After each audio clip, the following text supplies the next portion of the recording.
ವೀಕ್ಷಕರೇ, ಎಲ್ಲರಿಗೂ welcome back to Ekadanta cooking ಚಾನಲ್ಗೆ. ನಾನು ಇವತ್ತು ನಿಮಗೋಸ್ಕರ ರಾಜಸ್ಥಾನಿ ಸ್ಪೆಷಲ್ ರೆಸಿಪಿಯಾದಂತಹ ದಾಲ್ ಬಾಟಿಯನ್ನು ಹೇಗೆ ಮಾಡೋದು ಅಂತಂದಿಲ್ಲಿ ನಿಮಗೆ ಹೇಳ್ಕೊಡ್ತಾ ಇದ್ದೀನಿ. ಇದು ರಾಜಸ್ಥಾನಿ ಒಳಗೆ ಫೇಮಸ್ ಆಗಿರುವಂಥ ಒಂದು ರೆಸಿಪಿ. ಸೊ ಹೇಗೆ ಮಾಡೋದು ಅಂತ ನೋಡೋಣ ಬನ್ನಿ. ನಾನಿಲ್ಲಿ ಮೊದಲು ದಾಲನ್ನು ಮಾಡ್ತೀನಿ. ದಾಲ್ಗೆ ನಾನು ಗ್ರೀನ್ ಮೂಂಗ್ ದಾಲ್, ಮಸೂರ್ ದಾಲ್, ತೋರ್ ದಾಲ್, ಊದ್ ದಾಲ್, ಚನಾ ದಾಲ್ ಇವು 5 ಥರದಂತಹ ದಾಲನ್ನು ತಗೊಂಡು ಅವನನ್ನು 2 ಸಲ ಚೆನ್ನಾಗಿ ಕ್ಲೀನ್ ಮಾಡ್ಕೊತೀನಿ. ಕ್ಲೀನ್ ಮಾಡ್ಕೊಂಡ ನಂತರ ಅದನ್ನು 30 ನಿಮಿಷಗಳ ಕಾಲ ಅದನ್ನು ನೆನೆ ಇಡ್ತೀನಿ.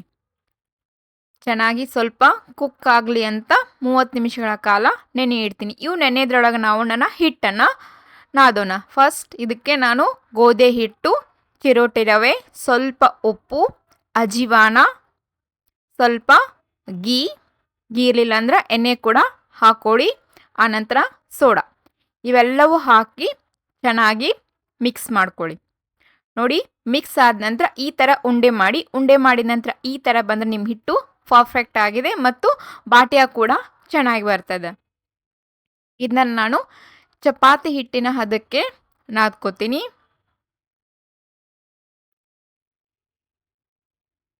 ನೋಡಿ, ಇದು ಸ್ವಲ್ಪ ಚೆನ್ನಾಗಿ ಮಿಕ್ಸ್ ಆಗಲಿ ಅಂತ 1-2 ಪೆಟ್ಟನ್ನು ಹೀಗೆ ಹಾಕಿ ಇದನ್ನ ನಾನು 30 ನಿಮಿಷಗಳ ಕಾಲ ಅದನ್ನು ರೆಸ್ಟ್ ಒಳಗೆ ಇಡ್ತೀನಿ. ಇದು ರೆಸ್ಟ್ ಆಗೋದ್ರೊಳಗೆ ನಾವೇನು ಮಾಡೋಣ, ಈಗ ದಾಲನ್ನು ರೆಡಿ ಮಾಡ್ಕೊಳ್ಳೋಣ.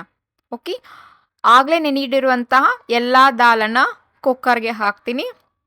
ಈಗ ಸ್ವಲ್ಪ ಅರಿಶಿನ, ಸ್ವಲ್ಪ ಎಣ್ಣೆ, ರುಚಿಗೆ ತಕ್ಕಷ್ಟು ಉಪ್ಪು ಎಲ್ಲವನ್ನು ಹಾಕಿ ಮಿಕ್ಸ್ ಮಾಡ್ಕೊಳ್ಳಿ. ಮಿಕ್ಸ್ ಆದ ನಂತರ ಇದನ್ನು ಡಕ್ಕನನ್ನು ಮುಚ್ಚಿ 4 ವಿಸಿಲನ್ನು ಹಾಕಿ. ನೋಡಿ, 4 ವಿಸಿಲ್ ಆಯಿತು. ಇದಾದ ನಂತರ ಈಗ ನೋಡಿ ನಮ್ಮ ಬೇಳೆ ಚೆನ್ನಾಗಿ ಕುದ್ದದೆ. ಸೊ ಕುಕ್ ಆಗಿದೆ. ಇದನ್ನ ನಾನು ಏನು ಮಾಡ್ತೀನಿ, ಸ್ವಲ್ಪ ಸ್ಮ್ಯಾಶ್ ಮಾಡ್ಕೋತೀನಿ. ಸ್ಮ್ಯಾಶ್ ಮಾಡ್ಕೊಳ್ಳೋದ್ರಿಂದ ಚೆನ್ನಾಗಿ ಗ್ರೇವಿ ಬರ್ತದೆ ಅಂತಂದ. ನೋಡಿ, ಈ ಥರ ಸ್ಮ್ಯಾಶ್ ಮಾಡ್ಕೊಂಡು ಈಗ ಒಗ್ಗರಣೆನ ಹಾಕೋಣ. ಒಗ್ಗರಣೆಗೆ ಗೀ, ಸ್ವಲ್ಪ ಜೀರಿಗೆ, ಅಲ್ಲ ಬೆಳ್ಳುಳ್ಳಿ ಪೇಸ್ಟ್, ಅದನ್ನು ಸ್ವಲ್ಪ ಫ್ರೈ ಮಾಡ್ಕೋತೀನಿ. ಫ್ರೈ ಆದ ನಂತರ ಗ್ರೀನ್ ಚಿಲ್ಲಿ ಅಥವಾ ಹಸಿಮೆಣಸಿನ್ಕಾಯಿ, ಕರಿ ಲೀವ್ಸ್, ಇಟ್ ಮೀನ್ಸ್ ಕರಿಬೇವು, ಆನಂತರ 1 ಆನಿಯನ್ನನ್ನು ಹಾಕೋತೀನಿ. ಇದನ್ನು ಎಲ್ಲವೂ ಚೆನ್ನಾಗಿ ಮಿಕ್ಸ್ ಆದ ನಂತರ ಸ್ವಲ್ಪ ಇಂಗು. ನೋಡಿ, ನಾನಿಲ್ಲಿ 2 ಟೊಮೆಟೊವನ್ನು ತೊಗೊಂಡಿದ್ದೀನಿ. 2 ಟೊಮೆಟೊನ ತೊಗೊಂಡು ಅದನ್ನು ಚೆನ್ನಾಗಿ ಮಿಕ್ಸ್ ಮಾಡ್ಕೊತೀನಿ. ರುಚಿಗೆ ತಕ್ಕಷ್ಟು ಉಪ್ಪು, ಸ್ವಲ್ಪ ಅರಿಶಿನ, ಇದೆಲ್ಲವೂ ಕೂಡ ಮಿಕ್ಸ್ ಆಗೋವರೆಗೂ ನಾವು ಚೆನ್ನಾಗಿ ಬೇಯಿಸ್ಕೊಂಡು ರೆಡ್ ಚಿಲ್ಲಿ ಪೌಡರ್, ನಾನು ಇಲ್ಲಿ ನಮ್ಮಲ್ಲಿ ಖಾರ ಕಡಿಮೆ ತಿನ್ನೋ ಸಂಬಂಧ ನಾನಿಲ್ಲಿ 1.5 ಚಮಚೆ ಹಾಕಿದ್ದೀನಿ ಅಥವಾ 1.5 ಚಮಚೆ ಹಾಕಿದ್ದೀನಿ. ನಿಮಗೆ ಇನ್ನೂ ಜಾಸ್ತಿ ಬೇಕಾದ್ರೆ ಸ್ವಲ್ಪ ಜಾಸ್ತಿ ಹಾಕೋರಿ. Next coriander powder. ಒಗ್ಗರಣೆ ರೆಡಿ ಆಯಿತು. ಈಗ ಇದನ್ನು ದಾಲ್ಗೆ ಆ್ಯಡ್ ಮಾಡ್ತೀನಿ. ನೋಡಿ, ನನ್ನ ದಾಲ್ ಸ್ವಲ್ಪ ತಿಕ್ಕಾಗಿದೆ. ಸೊ ಅದಕ್ಕೋಸ್ಕರ ನಾನು ಇಲ್ಲಿ ಹಾಟ್ ವಾಟರನ್ನು ಹಾಕಿ ಸ್ವಲ್ಪ ತಿಳುವಾಗಿ ಮಾಡ್ಕೊತೀನಿ.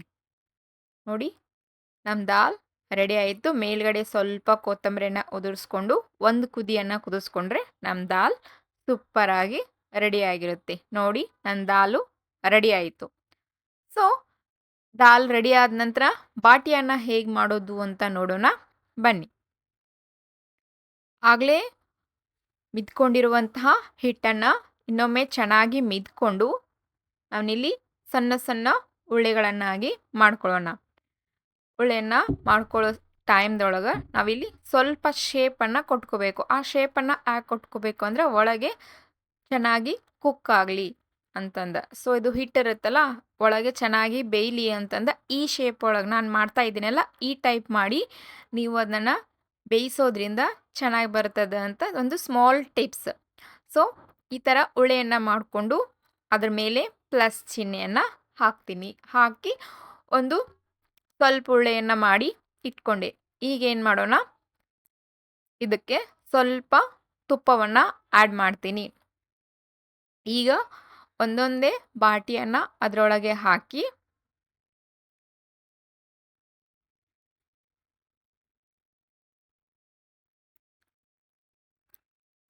ಒಂದು ಮೇಲ್ಗಡೆ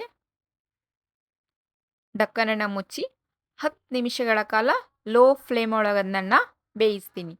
ಸೊ ವಾಪಸ್ ನೋಡಿ ಯಾವ ಥರ ಬಂದಿದೆ, ಕಲರು ಸೂಪರಾಗಿ ಬಂದಿದೆಲ್ಲ. ಈ ಥರ ಅದನ್ನು ಬೇಯಿಸ್ಕೊಂಡು ಮತ್ತೆ ಇದನ್ನು ಹೊಳಿಸಿ ಮತ್ತೆ 5 ನಿಮಿಷ ಲೋ ಫ್ಲೇಮ್ ಒಳಗೆ ಬೇಯಿಸಬೇಕು. ಯಾಕಂದರೆ ಒಳಗಡೆ ಹಿಟ್ಟು ಚೆನ್ನಾಗಿ ಬೇಯಲಿ ಅಂತ ನಾನಿಲ್ಲಿ ಲೋ ಫ್ಲೇಮ್ ಒಳಗಿಟ್ಟು ಚೆನ್ನಾಗಿ ಬೇಯಿಸ್ತಾ ಇದ್ದೀನಿ.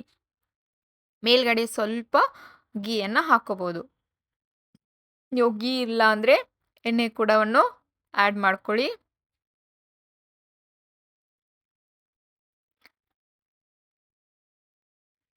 ನೋಡಿ ನಮ್ಮ ಬಾಟಿಯಾ ಏನದು ಈಗ ರೆಡಿ ಆಯಿತು.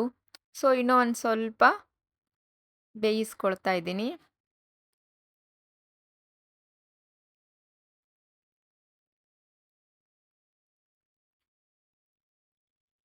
ಓಕೆ, ನಮ್ಮ ಪಾಟಿಯಾ ಪರ್ಫೆಕ್ಟಾಗಿ ರೆಡಿ ಆಯಿತು. ಸೊ ಇವನನ್ನು ನಾನು ತೆಗಿತೀನಿ.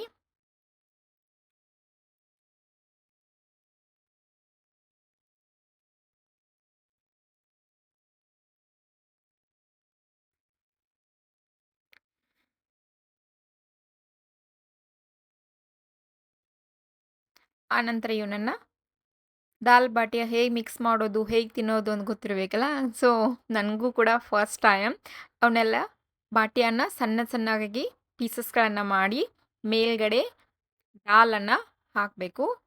ನೋಡಿ ದಾಲು ಕೂಡ ಎಷ್ಟು ಚೆನ್ನಾಗಿ ಬಂದದ. ಈಗ ಅದಕ್ಕೆ ಸ್ವಲ್ಪ ಕೊತ್ತಂಬರಿ ಸೊಪ್ಪು,